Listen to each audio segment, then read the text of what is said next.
Top performer welcome to the power play with CJ.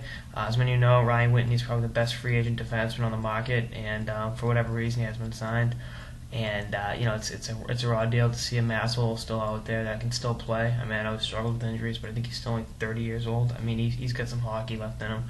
So I'm standing up for my fellow Masshole by doing a top 10 David Letterman style on why he hasn't been signed, going different teams for each one, obviously. Number 10. He has been signed by the Dallas Stars because he might want, 2 years, $10 million, and you can't just give that away to a defenseman that's aging and struggled with injuries in the past. I don't know if they'd give that to anyone. Conchar. Number 9, he has been signed by the Montreal Canadiens because Douglas Murray is way better. I mean, if you look at his offensive numbers, I mean, Murray's just an unbelievable offensive tour de force, and really Whitney wouldn't have the same chemistry that PK Subban would, or wouldn't help the second power play the way, or whatever, the way Douglas Murray can. I mean, he's just a great all-around defenseman, and you don't want Whitney for that. Number 8, the New Jersey Devils. They won't sign him because he might go home. Kovalchuk went home, Rafalski went home, Parisi went home, Clarkson went home. I think I'm leaving someone out in there. Brodeur has to go back to the Habs yet. I mean, he's 40. There's still time. So he might sign and then decide to go back to Situate, Massachusetts, and play for the South Shore Conquistadors. So there's something to look at. I mean, it is what it is with that. Number 7, the Phoenix Coyotes. They've never had a successful Massachusetts defenseman on that team. I mean, it just doesn't happen. Did a Massachusetts defenseman lead them in scoring last year? No. So why would you bring one in? It's cursed. I don't fault them for it.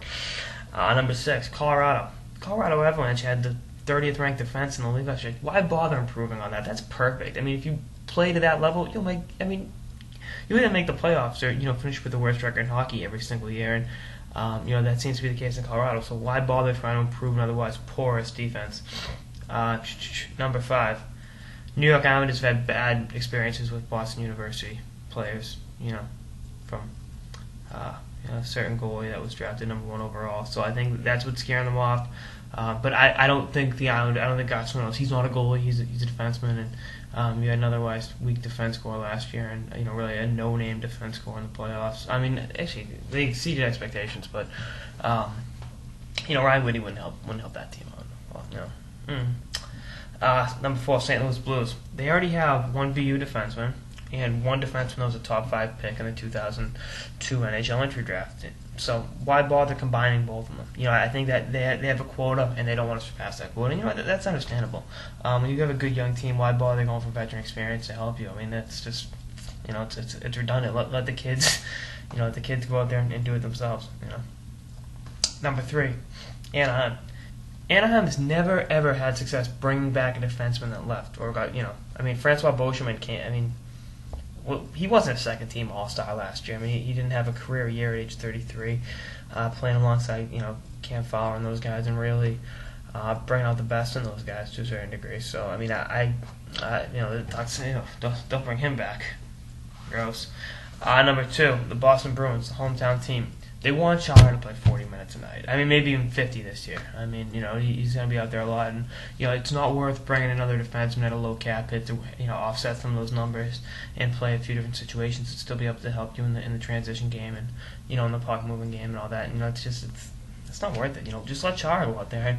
And when he's out of gas in games 5 and 6 of the Stanley Cup Finals, just be like, oh well, it happens. What are you going to do? Number 1, the Pittsburgh Penguins. Rob Scuderi, who they brought back, had this amazing chemistry with Sidney Crosby in the 06-07 season. That's why he had a career year, put up 59 points, and was really one of the league's best young defensemen at that point in time. And that wasn't Scuderi, that was Whitney. Sorry.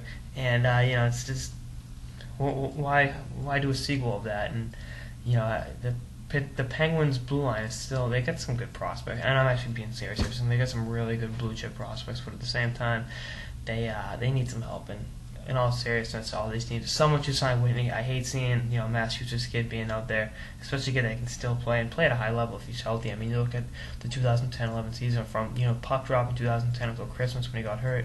He was arguably the league's best defenseman, and that was only 3 years ago. And I think he's got some hockey left in him. I think he's willing to. He wants to show that he can still play. And I saw him at the Canton rink outside of Boston about a month and a half ago, and it was kind of, why isn't this guy in an NHL roster? But anyway, is what it is. That's how this episode of the Power Play with CJ on the top 10 reasons Ryan Whitney hasn't been signed yet. Stay tuned for more episodes throughout the offseason and beyond. Later, guys.